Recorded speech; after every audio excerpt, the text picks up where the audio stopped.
Asfaltsegude vastuvõtlikkust deformatsioonile hinnatakse läbi vajumise, mida põhjustatakse korduvate rattaläbikutega kindla raskuse ja temperatuuri juures. Katse algab laboratooriumisse toodud asfaltsegu kuumutamise ja katsekehaks vormimisega. Valmistatakse minimaalselt 2 proovikeha. Katsekehad tuleb tihendada.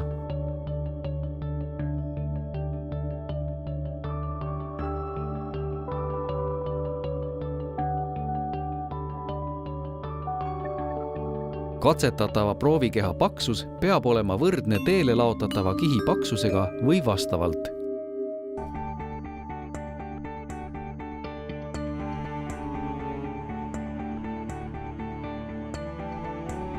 Proovikeha mahumass tuleb määrata mõõtmete järgi. Proovikeha paksus tuleb määrata 4 punktist, iga külje keskelt. 4 mõõtu ei tohi erineda nõutud paksusest rohkem kui 2,5 mm.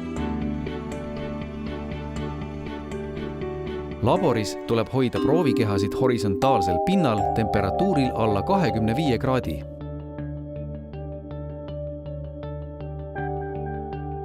Rattaroopa katse proovikehasid ei tohi katsetada enne 2 ööpäeva möödumist peale tihendamist. Kui proovikehasid katsetatakse õhus, siis tuleb proovikehasid enne katsetamist soojendada.